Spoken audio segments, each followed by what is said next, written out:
Hello, everybody. My name is Gilda Ross. I am the Glenbard Student and Community Projects Coordinator. I am so happy that you have joined us tonight. Super busy time of year. I'm so grateful for the gift of your time. Before we begin, and before I thank the sponsors, thank you, sponsors. CASM is one of our promotional partners. And my ask is always, please share the resource of the Glenbard Parent Series. Everybody is always welcome. When we come back in the brand new year, we have some very important programs that are scheduled. We're going to be starting off with Stuart Ablon. He is the author of the book Changeable, also the founder of the collaborative problem-solving method to reduce anxiety or challenging behavior. It's a program you don't want to miss. Circle your calendar, January 11th. He'll be with us at noon and at 7 p.m. The week following, we have our second semester community read with Susan Kane. Her book is called Bittersweet: How Sorrow and Longing Make Us Whole, teaching our kids the full spectrum of human emotions. That will be at noon and 7 p.m. on January 18th. She'll be in conversation with Dan Pink.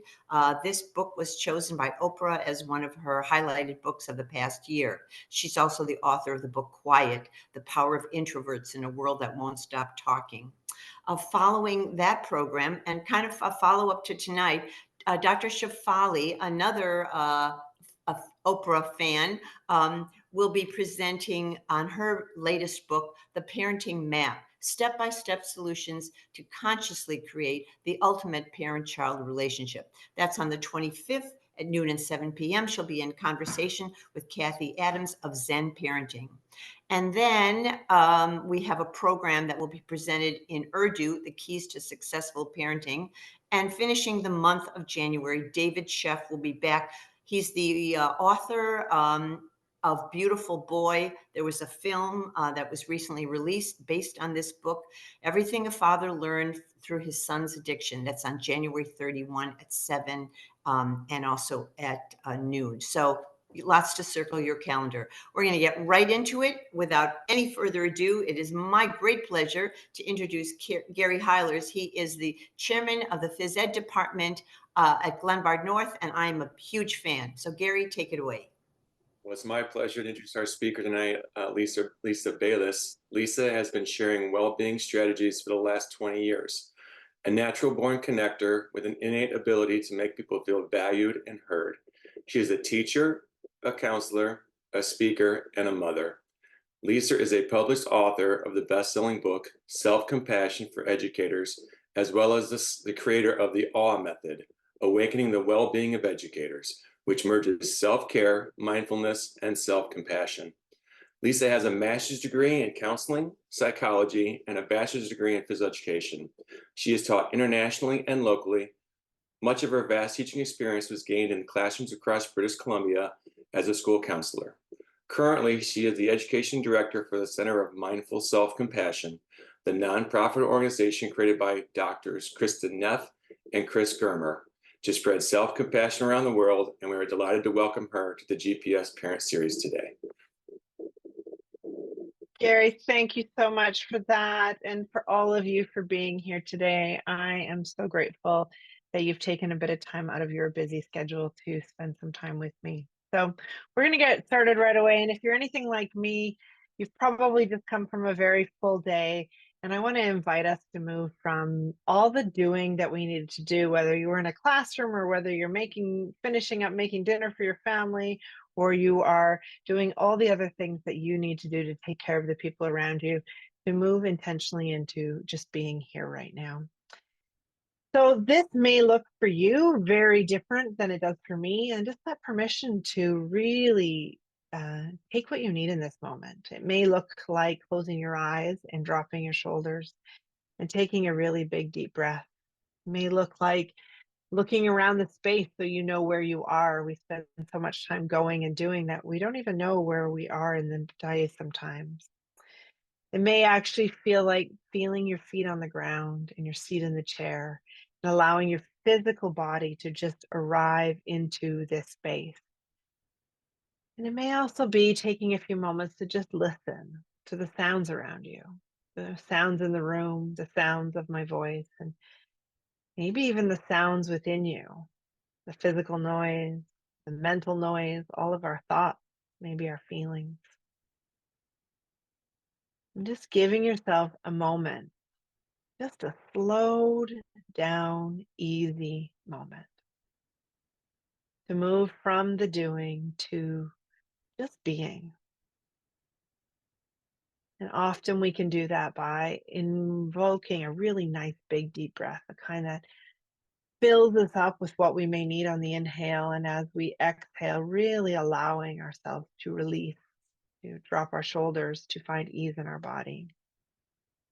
I notice for me, I really need to close my eyes for this to help me center and move from the doing. Just allow yourself to feel into this for a moment. What's it like to just be here? And then perhaps there's one more big, deep breath that you can offer yourself. And if your eyes were closed on your exhale, maybe you lift your gaze, coming back to our space. I think I needed that for me. I've had a busy day too. Thank you, Gary, for that introduction. Yes, I'm a teacher, I'm a counselor, I'm a speaker, I'm a mom. I'm going to add the layer of coach. I just got back from coaching grade 7 girls volleyball. And just like many of you, my days are full. And I'm on a mission to take all of that feeling of exhaustion, overwhelm, feeling depleted, feeling just that, ongoing criticism that we have. I want to change that story for all of us. And I want to really support increasing the practice of wellness for ourselves first as caregivers, as parents, as educators, and prioritizing that a little bit. The most important role that I do is of a mom, and I'm thrilled that so many of you are here, and whether a parent or teacher role. These are my kids, Benji and Gracie. They're now not quite as cute as this. They're maturing and they're now 12 and almost 14. Don't tell them I said that because I still think they're adorable, but aren't they cute in this picture? And I think all of us have the reasons why we show up in the world, and they're one of the big reasons that I show up. And they've been a big part of my journey. So I've had the opportunity to really focus on the practices of self-compassion as a practice. Through my own journey as an educator, taking practices of mindfulness and learning why that mindfulness and self-compassion are foundational in supporting our movement forward, as so that we can keep showing up and doing the hard work as an educator, as a parent, as a caregiver. I had the privilege of learning directly with Drs. Kristen Neff and Chris Germer. Most of the work I'm going to share with you today is from their work in their self-compassion programs. Kristen Neff and I co-created a course called Self-Compassion for Educators, and then she was kind enough to write the foreword for my book, Self-Compassion for Educators. And it is an easy and accessible way to really understand and know much of what I'm going to share today. So we're going to go on a bit of a journey and understand the basics of self-compassion, and then dive into this practice right now around how do we dial back our inner critic? Because if it's anything like, if your life's been anything like mine over the last few years, it's been really challenging. And I believe even through COVID, through a global pandemic, through the challenges in our world and the things that we're seeing right now, more than ever, we need to prioritize and give permission to ourselves to really deeply care for ourselves. And I want to talk about what that looks like. How do we really do that in amongst the chaos that we live in? And sometimes it's about bravely stepping into our world and having boundaries and understanding how we can hold ourselves in a container of compassion so that we can continue to show up for other people. One of the things that I've had the privilege of working over a decade of really sharing these strategies around self-compassion for caregivers is the struggle that we often have as prioritizing ourselves first. We're very good at showing up for everybody else, but when we have to invite ourselves into the circle of practice, it gets a little bit challenging. And one of the things I really want to give us permission to recognize is that it's hard. It's really hard to be human, and being a human and a parent, or being a human and an educator or a caregiver, it's just another layer of challenge. And today what we're going to talk about is how we can meet the hard with compassion. Compassion by definition means to recognize suffering, recognize hurt or suffering and struggles, and have a desire to help or a desire to alleviate it, to take away some of that pain. And again, often as adults, we see other people's pain and hurt. We see our students, our kids, our partners, our parents, and we want to help. And we're very good at outwardly giving compassion.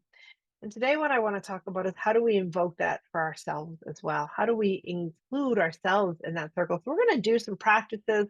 We're going to work on some exercises. We're going to do some work because self compassion is an action. It's not something you just know, it's something you feel. And so, I want to invite you to feel. And one of the first ways we start often is with this question: what do you need right now? And so, as you're arriving here in this evening, it may be something you just want to highlight as a reminder for a question. What do you need right now? Because when we're aware of how to answer that question, we can actually meet ourselves when it's challenging. And we're going to practice that a little bit. And the first thing I want to do is actually a little mini exercise. And in this exercise, I'm going to ask you, whoa, sorry, my computer just decided to go a little crazy there. I want you to think about a time when you had a close friend. It could even maybe be your own child, or it could be somebody that you know who was struggling. Think about a time when they were struggling. They felt inadequate. They failed. They felt unworthy. I just came home from volleyball practice, and my daughter, who I was coaching, was feeling really like she didn't do a very good job, and she had tears. So, someone like that in your life who's really struggling, and on a day where you feel okay a little bit, and I want you to write down, what do you typically say, or how do you typically respond when someone else is struggling? What are the words that you offer? Are you aware of your tone of voice? Are you aware of your body language? And I'll just note, because I'm a teacher, there's no right or wrong answer here. Everything you write down is just fine. I'm not looking for anything, but I just want you to think about this. When somebody you care about is struggling, how do you typically respond?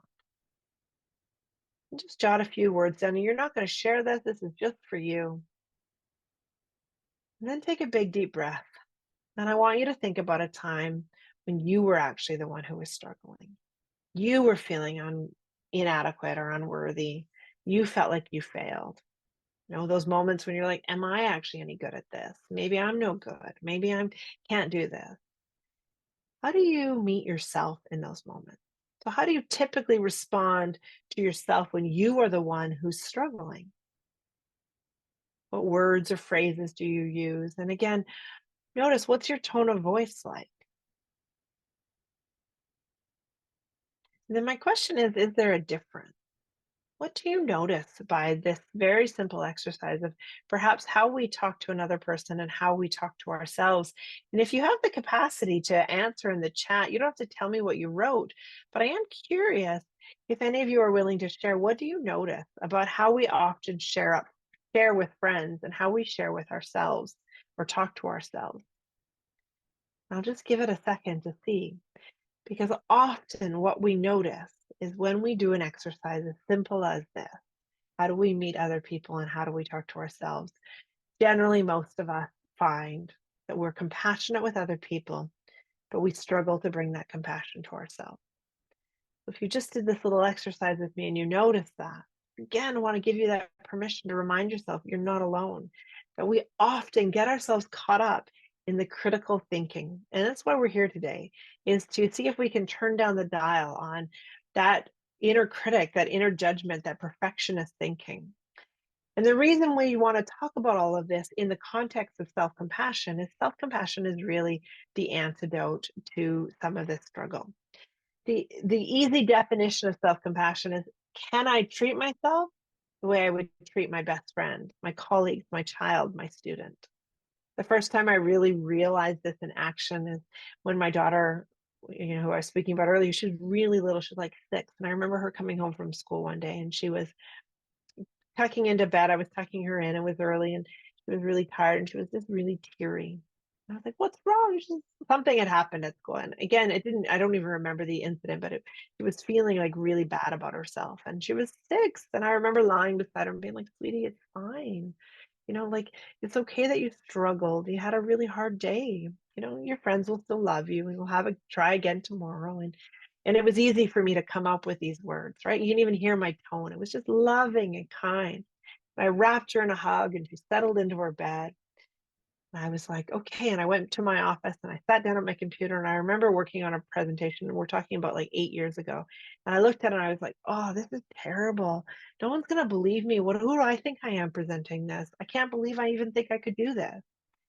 And how quickly I noticed how that judgment came up, that inner critic came up. It was so easy for me to offer Gracie that care. And when it came to my own worry, my own fear, my own, concern, criticism jumped up very quickly. And it was in that moment where I've really tried to practice, can I talk to myself the way I would talk to my daughter? And if I wouldn't say something out loud to myself that I wouldn't say to her, then it's probably not something I want to put in my world. So this is the general idea where we're going to go with this. We're going to practice trying to do this. So why is self-compassion so important? Because we know, and this is one thing that I really appreciate, it's been empirically researched. There's data points that say when we practice self-compassion, when we do this, we can actually increase our happiness. We can actually have more of the positive emotional mindset. We can be more likely to be grateful and optimistic. We're better in our relationships because we're meeting our struggles. We know that the more we practice this, it is the antidote to that perfectionist thinking. It helps to decrease our anxious thoughts and our worried thoughts, our sad thoughts. Self-compassion meets us where we're at. Instead of trying to shift or change something to be different, it says, this is hard. And the lovely thing about it is that it really increases our ability to be resilient, because the more we practice self-compassion, we recognize things are messy. Life is messy. There are going to be moments that are hard. Nothing is going to be perfect and easy all the time. So we roll with those setbacks. We recognize that things are hard and we can still get through it. There's a mindset of being able to hold the challenging situation. And when we practice these parts of self-compassion, we do it with 3 components. And I'm just introducing these a little bit so that we can try to get to know them all a little bit in the context of turning down our inner critic. So when we practice self-compassion, we need to include all 3 of these. The first is mindfulness. I'm sure you've heard of it. We can't go very many places these days without recognizing mindfulness on a magazine or, a famous person talking about it or being a part of a sports team. Mindfulness to me is the ability to notice what's going on around me and within me at any given moment, and without getting caught up in it, right? Without overjudging myself or everything else, without overreacting. It's not a reactive state. It's really a responsive state. It's a slowed down, aware state. So we have to, and the reason it's so essential with compassion is that, again, if compassion by definition means to notice suffering and want to help, mindfulness recognizes that it's hard. How many of you have come home after a long day of work, or your shoulders are at your ears and you're making dinner, you're smashing pots and pans, and someone's like, what's wrong? And you're like, nothing's wrong, I'm fine. And then you realize, like, actually, maybe I'm not fine. My shoulders are tense, my body is tense. Mindfulness gives us permission to meet every time that there's something that's challenging with a bit of space. And then we add this lovely layer of common humanity, a phrase Kristen Neff likes to use. And it's that, remember that all of us are going to make mistakes. We're all going to experience difficult times. We're not alone. There's actually a really nice connectedness in this. Doesn't mean that we get caught up in our emotions. It doesn't mean we ignore that are hurt. It means we acknowledge what's here and we hold it. And then we meet all of it with that lovely opportunity of loving kindness. So this, in the terms of self-compassion, is truly that, can I talk to myself the way I would talk to my best friend, my children, the people I love?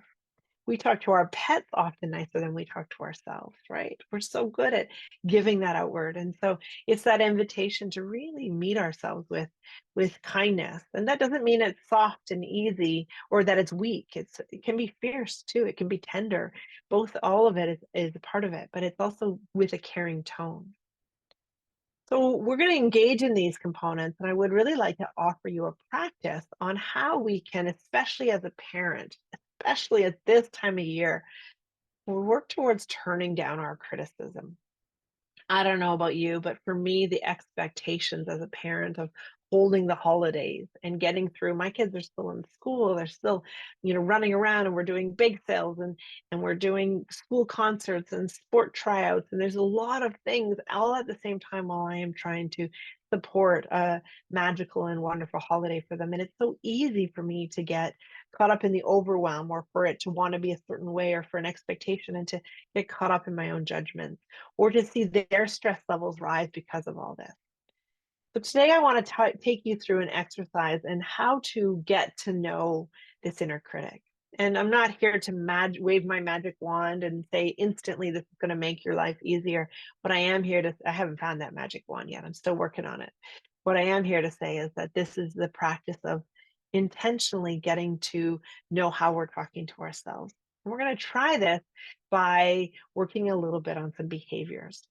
Before we get into it, though, I just want to acknowledge that there's some functionality behind our inner critic. Why is it there? We have this inner critic, and for most of us, there's some value to it. It's helped us function in many of our lives for many decades. We wouldn't be where we were if we didn't actually listen at some point to our inner critic.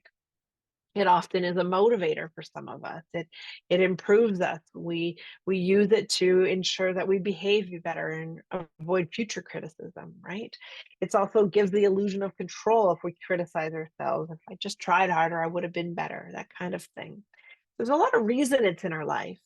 But I also have to say that one of the things that we know about criticism is that we can perform, or we can manage, or we can get through our lives, but we may not flourish in that state. And I often invite people to think about, if we've used criticism as a motivator, or criticism as a way to kind of push ourselves, how we feel in those times.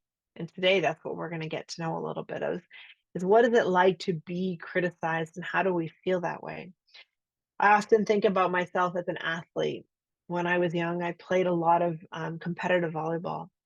And I was able to go on kind of different levels of coaching. I had a coach. I had one coach at one point in my career who was very critical and very harsh, and would shout and yell. And I could go on the court and I could perform and I could still get through and I could win games, but I often left feeling defeated, or like I wasn't enough. It wasn't a nice experience. I had the same opportunity to play with a different coach who was encouraging and yet still motivating, who didn't expect less of me, but expected more of me, but did so with a level of support and connectedness. And I performed really well, and I felt good about myself. And what we know about how we talk to ourselves also has that same level of connection. If we are harsh and judgmental towards ourselves, we can still succeed, we can still get through. We don't feel very good. When we start to learn that we can still meet those same successful outcomes and be kind to ourselves and feel better about it, we're more likely to continue. This is why I want to practice this a little bit, because it feels different for me to be able to be kind to myself. So one thing I will note, that sometimes some of us have an inner critical voice that's internalized from a caregiver who, was unkind to us when we were children. And at that point, I just want to acknowledge it has no redeeming value whatsoever. And when we were young, perhaps agreeing with those messages helped us to stay safe from abuse or neglect. But I just want to acknowledge that we don't necessarily need that now. It's not the same voice that we need to go through. So, however, as you're going through this exercise, if at any point some of those internalized voices come up, or some of those things come up, I want to invite you to be really gentle with yourself, go slow, and recognize the ultimate goal of this exercise right now is to find more of that inner compassionate wisdom rather than listening to that criticism. So we're going to work on noticing the criticism, and you'll see me kind of continue to do this. I want us to learn to turn down the dial on that criticism and start to recognize that there's inner wisdom within us too. So that's where we're going to practice today. We'll take about 15 minutes. We'll try a practice. This is a pen and paper. So I invite you to have something to write with, to see if you can go through this exercise with a written place. You will not share this. This is just for you. So you take what you need from it as we go through it. And this is going to be an opportunity to learn and experience how to motivate ourselves with compassion rather than criticism. So the first thing I want you to do is I want you to think about a behavior that you might like to change. So this is a behavior, something that we can actually think about, an action. Could be, as a parent, you want to be more patient with your children in the mornings when you're trying to get them out the door for school. Could be something as an individual, you might want to get off your phone in the evening because you're really good at going through TikTok all night and not sleeping as well. These are behaviors. Maybe you want to stop procrastinating so much and get more work done during the day. Or perhaps you want to increase your ability to move and exercise through your day. So these are behaviors and things that, and maybe I'm saying all those because they're a little bit personal, but those are things that I would often think about that I would like to be better at, or I would like to improve. And often I criticize myself for. So I want you to think about a behavior that you often beat yourself up about. something that is not so big that it overwhelms you. I want you to feel some success in this exercise. And also choose a behavior, something that's changeable. Don't choose something like my feet are just too big. I wish I don't have that magic wand. I can't do anything about it. But I want you to write down this behavior you would like to change. Then I want you to write some of the problems that it's causing. So if the behavior was like, I wish I was more patient with my kids in the morning, some of the problems might be we end up fighting because I'm yelling at them or because I'm rushing them. Everybody's anxious and overwhelmed and we're not getting up in the day easily. Or because of that, I'm, shouting and I'm not bringing my best self to this moment. Or if it's, so you see the examples that I'm trying to give. I would like you to choose a behavior you'd like to change and write down a couple of the problems that this behavior is causing for you. How does the behavior express itself? Okay. Good. And then I want you to take a minute and I want you to listen to your inner critic. So with this behavior, how does your inner critic normally express itself? So what are the words or phrases or thoughts that come up with it? What's the tone of voice, your physical sensation? If there's no actual words, maybe there's just a heaviness in your body. What is it? What comes up? So an example for me, if getting off my phone in the evening, not working late in the night, putting it in the kitchen is a behavior I constantly am trying to remember to change. My inner critic often comes out like, why are you still doing this? You know better. You talk about this, it's something that you feel really difficult about. Yeah, you're so not good enough, right? And there's a harsh tone. There's a comment in the chat. Sometimes there's a feeling of shame that comes up, right? Like I experience shame when this behavior comes. So yes, this is what I want you to see if you can let that voice come up for a second. So what words do you say to yourself? What are the words that you think about? What are the phrases? Maybe they're quite harsh. Maybe they're not quite so harsh. There's no right or wrong here again. But if you were to think about the words or phrases that you use with this behavior, what comes up? How does it express itself? What does your inner critic sound like? What does your inner critic feel like? Maybe there's some not so nice words.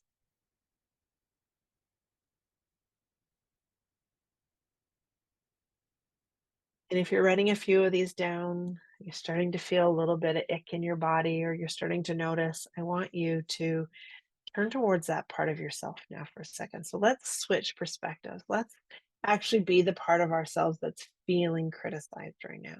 So as you're maybe rereading some of these words that you've just written down, or you're recognizing the sensations, where do you feel it in your body? What does it feel like to be the receiver of these messages? What's the impact of noticing this criticism? What does it feel like? And I can even feel myself in this moment wanting to just meet myself with care. You'll see even both my hands are at my heart right now. What's it would be like to offer yourself a bit of care for receiving these harsh treatments, for these words? So you might even want to just say words like, wow, this is hard, or this hurts a lot, or I can't believe I talked to myself this way. Noticing your tone is a little bit gentler. You may even want to try a physical touch by trying a hand on your heart or somewhere on your body, just invoking a bit of warmth, almost meeting yourself with your own little hug, like, darling, this hurts. This is really challenging or really difficult. So not only are we aware that the criticism is there, we're aware of this part of ourselves that is being hurt. And we're just meeting that part with a bit of care, meeting that part with that bit of tenderness, taking that sympathetic moment for yourself that says, "Ooh, darling," right? I had a teacher once who would always call herself honey. And I just find myself doing that sometimes, like, oh, honey, I don't need that right now. It doesn't help. Just noticing how that feels like. And then I'm going to invite us to do one more thing, and this is to think about your inner critic. So now that we've sort of loved ourselves up, even for just a second, I want you to turn towards your inner critic now with a bit of a curious, complex concept. Like, what's going on there, inner critic? Why are you talking to me this way? Turn towards it with that curiosity. Like, what's your ultimate goal? Why? What are you trying to do? Is there any intention? Were you trying to help me in some way? So perhaps your inner critic is talking to you this way because it's trying to motivate you or it's trying to keep you safe from danger, even if its results have been somewhat unproductive. What's it there for? What's it trying to do? And is it possible to look at your inner critic for a moment as that like friend who means well but just never has the right thing to say? Like, this is not what I need to hear right now. And perhaps there's even a little bit of space that we can say to our inner critic, listen, thanks for trying to help. I know your intentions are true. You want the thing for me, but you're not serving me anymore. It's not the way I need to be talked to. Can we thank it? What would that feel like?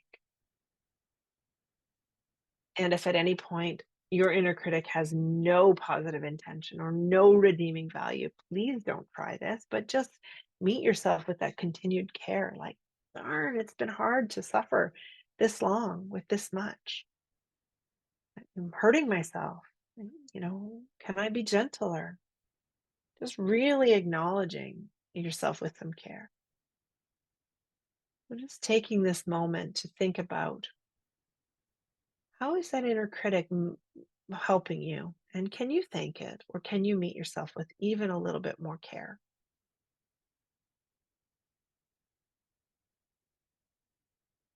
And then the last thing I'm going to invite you to think about, because now we've acknowledged that inner critic, we've heard it, we've got to know it a little bit, we've felt what its hurt is doing to us, we've acknowledged it. It's time to make space for a different voice. And that's our compassionate voice. That inner compassion itself is wise and it cares and it also wants to support you, but for very different reasons. It wants to help you in this behavior, not because there's anything wrong with you, but because you deserve the best. You might want to even just take a moment and close your eyes and settle back into your body and take a deep breath. Maybe even try just placing your hands over your heart or any other soothing place for a moment, just to meet yourself as we've gone through this exercise. And once again, just think about this behavior you're struggling with. I'm going to invite you to see if we can find that inner compassionate voice, the part of you that is wise and loving, and see if we can hear what it has to say. It may say something like, I care about you and I don't want you to suffer. I want to help you make a change. It may say something like, I don't want you to keep hurting yourself in this way. I'm here to support you. I've got you.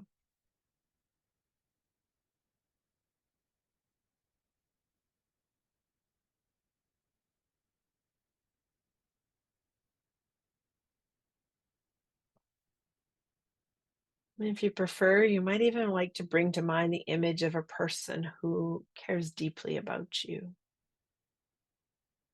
Perhaps a teacher in your life, coach, perhaps an elder, somebody who loves you deeply. And what would they say to you with this behavior? Imagine what this person would say to you in a loving and caring way.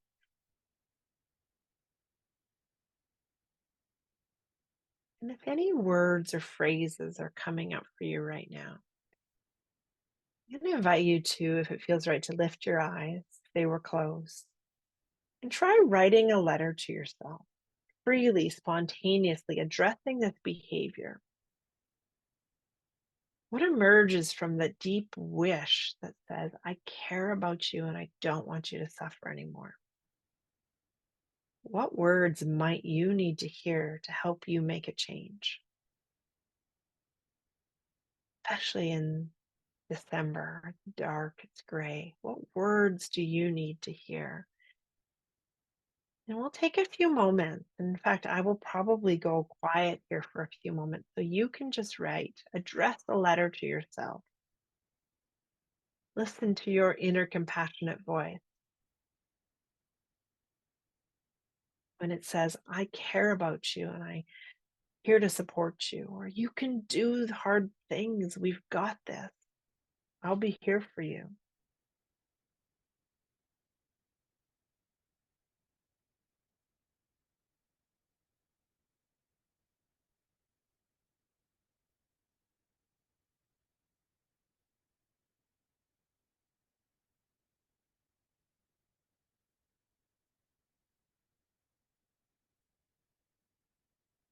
And if at any point you're having any difficulty with this, you're not quite sure what these words are, that's okay. You might also imagine again what you might say to a friend, just like we started today.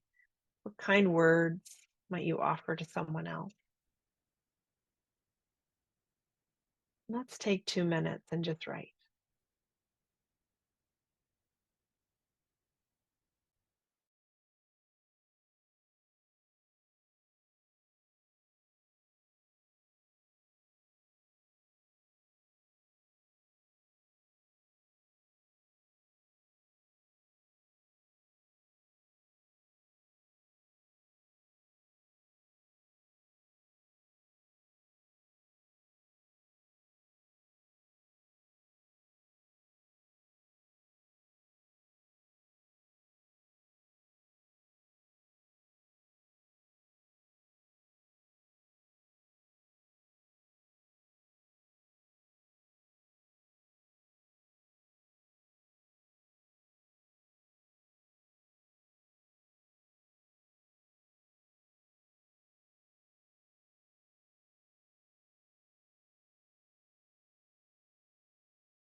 Again, there's no right or wrong to this exercise, and you may find it challenging the first time you try it, or perhaps there's some awareness that you're growing from this.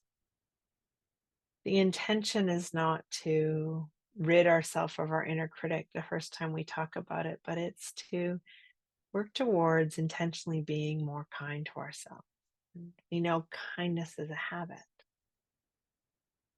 So I encourage you to continue to try this exercise in writing yourself a letter in the most kind and compassionate voice that you can. Again, if you ever struggle, try imagining somebody you care deeply is struggling with the same thing that you're struggling with, same situation, same behavior, and consider how would you offer the same support to them? What would you say? What would that sound like? And seeing if we can tap into that inner compassionate voice. And I'm curious for those of you who are here, if anybody would be willing to reflect on just simply what they noticed about this exercise. You do not need to share with me what you wrote. You do not need to share with me your behavior. I'm more curious on what did you notice, the process of this as we first started with picking out a behavior, something that we're struggling with in our life. And then we allowed our inner critic to come on out. What does it sound like? We're pretty, usually, many of us are quite tuned into this voice. And when we wrote it down and saw it expressed there, what was it like for the part of us that felt criticized to just read it, to acknowledge it, to imagine someone else's voice saying that? Yeah. And then what was it like to then try and turn towards it and say, like, well, inner critic, how are you trying to help me? And is there any intention in its action? And if there was no redeeming value, perhaps we just met ourselves with care. And then all of that, when we turned down the noise of the inner critic, we dialed it back. Was there space for a kind and compassionate voice to come out? I see a note in the chat says it feels awkward writing to myself or coming up with kindness. And I just want to acknowledge that often the first time we try this exercise, it isn't an easy practice to turn towards ourselves with kindness, that we are not always practiced in this. And it can sometimes feel like we are undeserving, or it can sometimes feel selfish or indulgent, or we're just not sure that we're used to hearing that voice. And so I invite you to continue with this as a practice. And again, sometimes for me, it's not necessarily the finding the compassionate voice quickly, but it's turning down the critical voice. So perhaps the next time you're doing a behavior or something and the inner critic comes up, my favorite thing to do is just kind of like almost point to myself and be like, "Ooh, girl, like not nice right now, not helping. What are we going to do differently?" And just taking a moment to slow it down. The intention is really in trying to show up for ourselves and for others with more kindness. I appreciate the comment too that just said I enjoyed the slowing down of my breath. One of the most powerful things we can do these days is simply offer more spaciousness in the process of meeting ourselves with kindness. And one of the things that I've really learned in a lot of the research around self compassion is that it is an ongoing practice of intention. It's a mindset that says, how am I going to show up, especially when it's hard? And one of my favorite teachers often refers to this. He talks about, Jack Kornfield says, if your compassion does not include yourself, it's incomplete. We're very good at offering it outward, especially as parents, as educators, as teachers. We're very good at making sure everybody else is okay. But that circle of including ourselves is one of the most important so that we have the foundation to be able to continue to show up. And if you, like so many other people who show up for everybody else, if you are a parent or an educator, if you are a caregiver, a healthcare worker, and you're feeling depleted at this time, I deeply invite you, as the comment just said there, slow down even and feel your breath, even for a moment. The quintessential self-compassion question is, what do I need right now? So when things are hard and we find ourselves judging or criticizing or going faster, one of the most precious things we can do is to slow down and ask ourselves, what does this one need? Oh, honey, what do you need? And when we do that, we're giving ourselves permission to pause and see if we can find the answer. And I also invite you to dig a little deeper, because I know the first time I often ask myself that question, what do I need right now? And I'm stressed. It's usually like a glass of wine and a bag of chips and everyone to leave me alone. But generally, when I actually take a deep breath and I think, what do I really need right now? Like really, really need right now to care for myself so that I can be present with the other people in my lives. Sometimes it is just closing my eyes and putting my hand on my heart and taking a deep breath. It's those micro moments of pausing long enough to remind ourselves we're doing the best that we can. Sometimes it means I need to, go for a walk outside and just leave everybody alone for 10 minutes. Sometimes it's the opposite. I need to crawl into bed with my kids and read Harry Potter and connect, right? And so learning this beautiful practice of what is it that's going to avoid the ramping up of the stress, the overwhelm, because when we're stressed and overwhelmed, we're also including and adding to the level of criticism. We tend to increase our critical thinking, increase our perfectionist thinking when we increase our stress. And the opposite is also true. When we give ourselves permission to slow down, to include ourselves in this circle, we also get the opportunity to settle in and take care of ourselves. The most important foundation so that we can show up for everybody else. We move through those exercises rather quickly. It's a lot of really great information. If you're watching the recording, I invite you to pause and take a little bit longer in those. And if you're here and you have any questions, I'm really curious. I'd love to create a little bit of space for the last little bit of time here to ask if there's any questions or comments or wonderings about how to bring self-compassion to your world. I feel so much better. Thank you so much. And what good timing on this program. I can't thank you enough. Is there you think mothers have a more challenging time with this? Is it fathers? Is it, what have you experienced? I mean, I'm very conscious of trying not to genderize self-compassion. We tend to see more people who identify as women turn towards these as practices, and people who tend to, you know, consider themselves male as finding a little bit more resistance to this.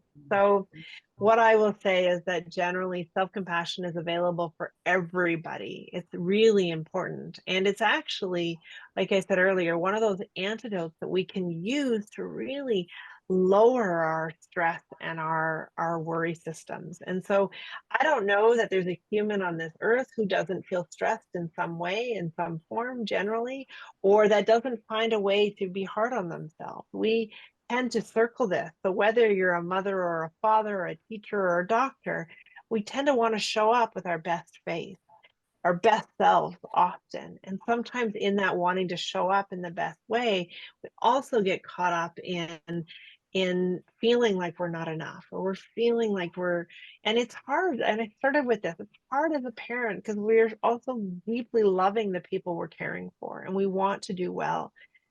But we also get to give ourselves this beautiful permission of being human, which means we're going to get it wrong. We're going to be messy.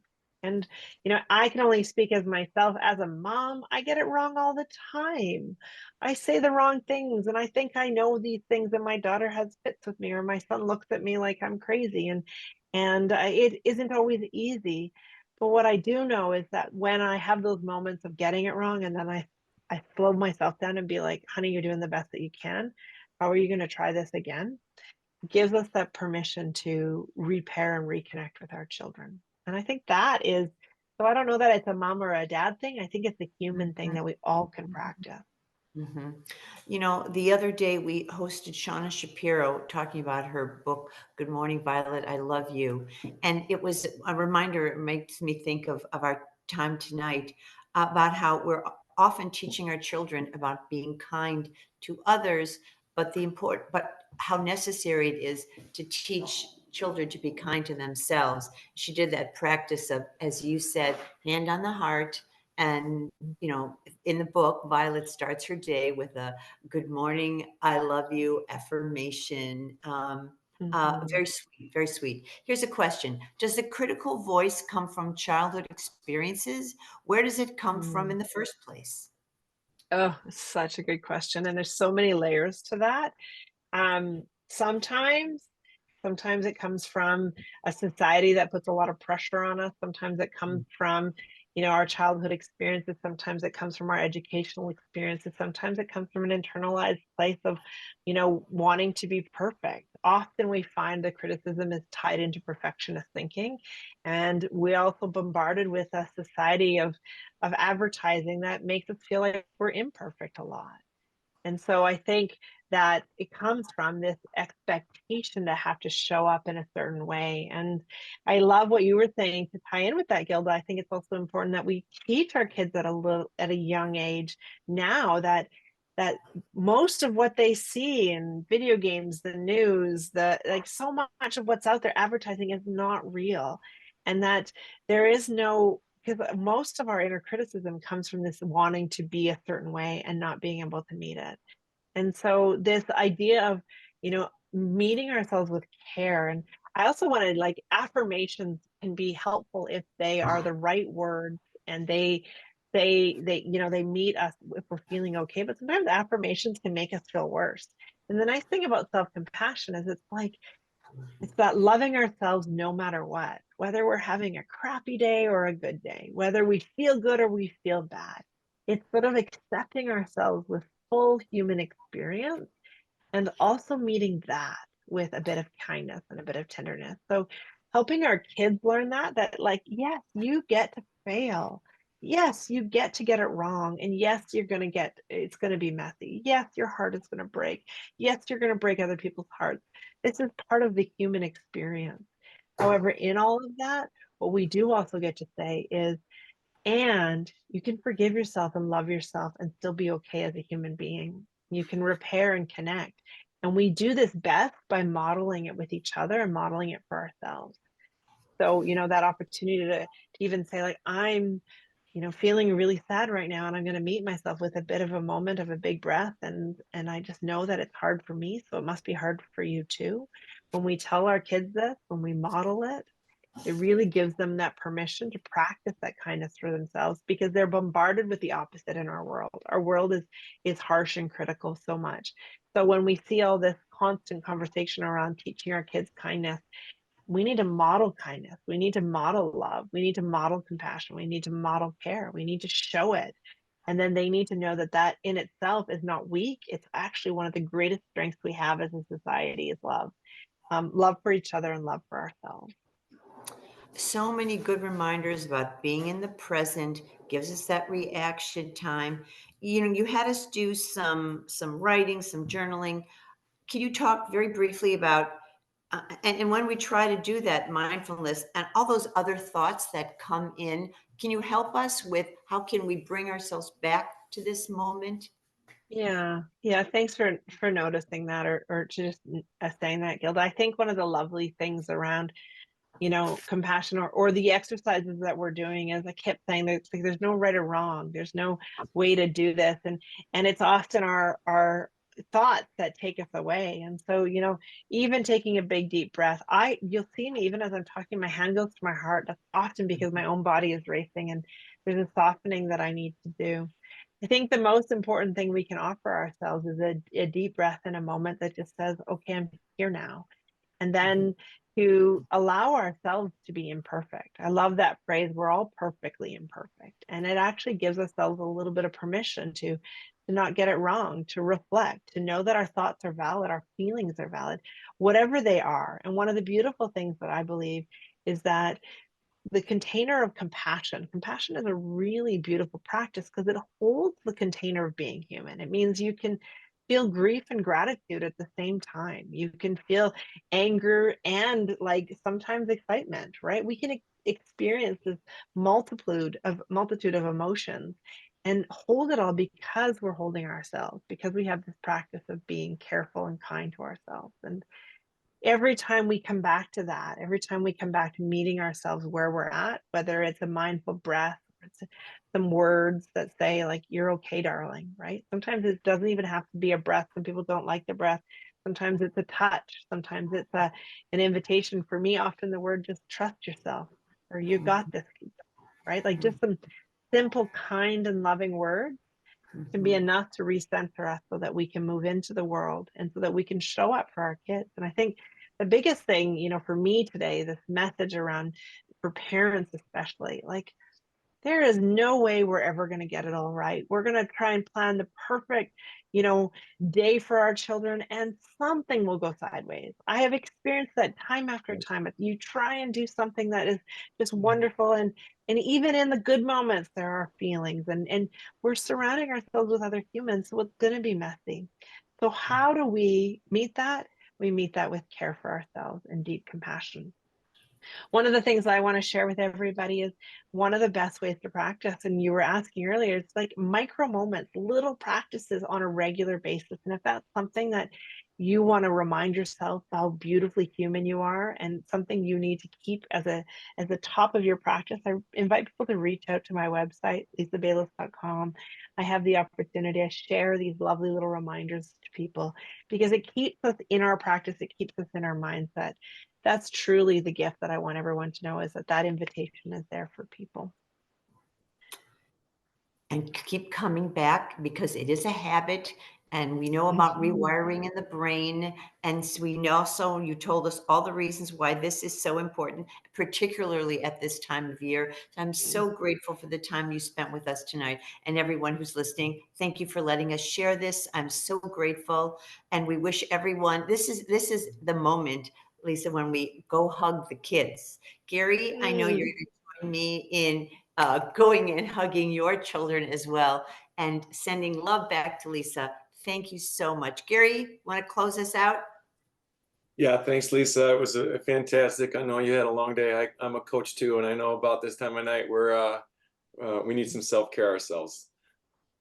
Thank you. Thank Thanks. you. It was a pleasure to be here. Nice to be with all of you. Thanks for having me.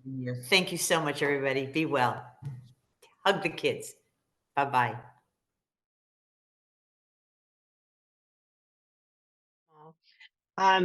Gilda said, I just want to come back to this process is hard. Why is it so hard? Oh, it is hard. It's hard because we've been practiced. Gilda, do you want to add to that? I just, I know some of the criticism is, oh, we're being narcissistic. It's going to take away our emotion, our motivation. But I just hard, just really hard, really hard. Yeah. I just thank you for being so vulnerable and sharing that. It is really hard. And I think this is why we invite self-compassion as an ongoing practice, because it's not something that many of us, I think we're trying with our children. I'm trying with my children to remind them that they get to be kind and caring to themselves. I was with my daughter last night. She's lying in bed and she's like, I'm gonna fail. I'm awful. It's like there's this natural tendency to, our brains are wired to look for the bad. And so they do that within ourselves as well. And we have to actually shift the mindset to also meet ourselves with a bit of gentleness, with kindness, with care. And it is hard because it is an ongoing practice of, again, that turning the dial down on when those critical, judgmental, harsh thoughts, feelings come up, so that we can then turn towards them and be like, all right, that's not serving me. It's not helping me. I get it. That's where, like, I get that I'm trying to do things better. I'm trying to shift, but what do I really need right now to hear? Or what would I say to my children? Or how would I help myself? I think, there's so many opportunities for us to recognize it's hard. Remember, we're not alone in that. Like, it's hard. It's hard. Everybody, many people, I won't say everybody, many of us experience that it's challenging. It's challenging being a parent or meeting ourselves in a difficult time. And then what would I say to my children? What would I say to my best friend? How would I do this differently?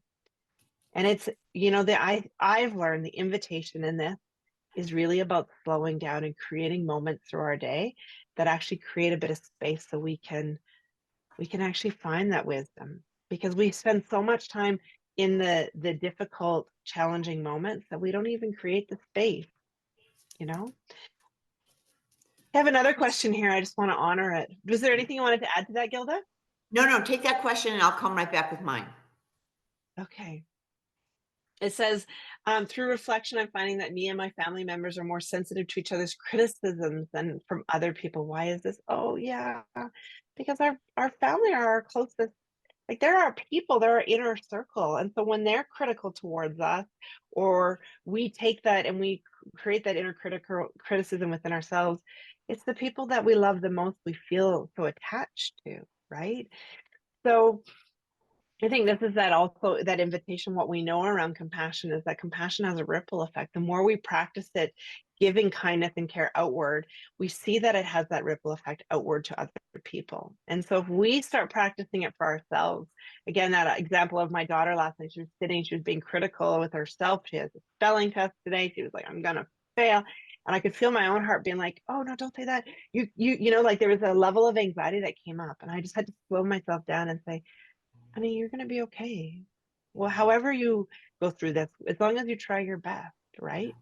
And then that's the reminder that in those moments, I get to say that to myself. I went back to my office like, I got a presentation tomorrow with Glenbard. Oh my gosh, what if I'm not good enough? Right. What did I just say to my daughter? Right. What did I just say to Gracie? You just do your best. You show up in a way, and that's all we can offer in the world. It takes a lot of pressure off ourselves. Mm-hmm. Lisa, you spend a lot of time talking to educators, and we have a lot of educators that are listening in right now. What specifically do you want them to know when they leave this hour with you? Oh, well, thank you. Hello, teachers. First of all, thank you for showing up right now in this world, in schools. It is hard. Our students are struggling. Mental health is the biggest concern. We know it. And so the fact that you show up, put your shoes on, and walk through those doors every day, So much gratitude for that. Mhm. And you are deserving of care for yourself through that process. And this is not, often what I say to educators, it's not a flashy self-care talk. You know what you need to do to physically, emotionally, mentally look after yourselves. What I want to remind you of is in those moments when it's really hard at school, somebody's dropped an F-bomb or thrown a chair across the classroom or just isn't learning, or you're not feeling good enough. Like, I know it. I've been there with you. You can't walk out and say, I'm going to self-care myself out of this, right?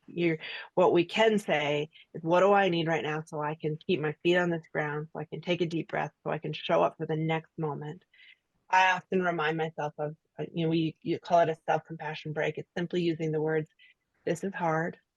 It's hard. Let's acknowledge how hard it is. Then I remind myself I'm not alone. There's a sense of common humanity. I know educators around the world are struggling right now. Whether you're in the classroom right next to me or you're across this country, it's really hard. So let's take a collective big deep breath and then ask that really deep question. What do I need so that I can continue to show up in this world, so I can be present for myself and for the people that are the little kids that are around me? Because what we know more than ever is connection and relationships are the most important piece of learning. And connection takes presence, and presence takes capacity within ourselves. And if you're feeling fatigued and overwhelmed and exhausted like so many other people are, slow down. Give yourself so much permission to meet this moment with the care that you deserve. Really, truly. Excellent. Here's a question. What can I say to my child when they're being fiercely self-critical? I invite him to think Mm. about what he would say to a friend. Love that. I tell him he's not allowed to treat himself that way and that he wouldn't treat others that way. But I'm still surprised how quickly, ferociously his critic shows up. How do I coach him through the process of recognizing it for what it is and reframing his thoughts? Oh, such a beautiful question. Thank you for asking. I live it with my own kids, right? I live it within myself. I don't know about you, but for sometimes my own fierce criticism comes up. So the first thing I'll say is just acknowledge, wow, that must be really hard for you. Kind of like what we just did. Wow, how does that feel to hear those messages for yourself? I get that this is challenging. Just really acknowledging and being present with this. I bet other people feel like that too. I'm curious, how could we change this to help you, support you? What do you need right now? How can I help you in this? Modeling this for our own kids. If we're showing up criticizing ourselves and then expecting them to be kind to themselves, what we know, most children and students, they learn directly from how we show up in the world. So practicing this for yourself, modeling it, recognizing it, and then really being present with them. It's like, I get that this is hard. Oh, honey, I can't even imagine how challenging this is for you right now. And in acknowledging your inner critic is showing up really loud right now. What do we need to do to turn down that dial? Can we do that Beautiful. together? Yeah, can we do that? Like make it a thing that we're working on together. That's what I say to my daughter. Like, this Yeah. isn't always helping. What can we do? What do you need to hear right now instead from me? What wisdom would you like to hear? I like So that. that's sort of where I would go with that. Yeah. Yeah. Yeah, that's really good. I love, certainly we hear about acknowledging and validating, but I love, we tell them to label their own emotions. And I love the way we just labeled it. That, is that your inner critic? And really, making mention of that. I love that. Um, Mhm. you mentioned briefly that self-criticism can narrow our field of vision around a situation. Mhm. This makes sense because we're only making decisions and redirecting on the fly in response to our children's reaction to our plan. Can you elaborate on how Mhm. self-criticism can narrow our vision and the possibilities available to us in a situation? Yeah, it often comes up in our stress response, right? So our stress response, the criticism comes up, we feel like there's more judgment. It triggers our sympathetic, stress system. We're having extra adrenaline, cortisol. We're feeling tight, and what we need in those moments is spaciousness. you know so to be able to take our field for more perspective, to be able to think a little more clearly, often it's because we're in our limbic brain, we're not in our prefrontal cortex. And I know many of your people here know a lot of that language around how do we stay in the present brain. And so criticism shows up, it triggers your limbic brain, your fight, flight, freeze response. How are we coming out of that? Which means grounding your feet, taking a big deep breath, creating a little bit of spaciousness, you know, finding space for responsiveness rather than reactivity. If we're feeling reactivity, actually remove yourself, slow down. There's many times I've said to my kids, I'm going to say something right now I don't want to say. So before I do that, I'm just going to take a step back, or I'm going to pause, or I'm realizing I'm getting upset. So I'm going to just close my mouth for a moment, take a deep breath, ask myself, what do I need so that I can be responsive and move forward? And that's a practice. Like, I really want to stress that what I'm talking about here today, no one's going to walk away with like, great, I got it, I'm good for life. This is the beginning of a lifelong journey of turning down the inner critic and turning up, or learning and leaning towards, or getting curious about what could our kindness and compassionate voice sound like. And I'll tell people that one of the ways that I do and share this is an opportunity to just be reminded daily of what does your compassionate voice sound like. So if people want to find more about that on my website, lisabaylis.com, you can come in and find ways to navigate stepping out of those sort of noisy, stressful spaces, and receive some invitations to help you remind yourself you're doing the best you can. You're beautifully human.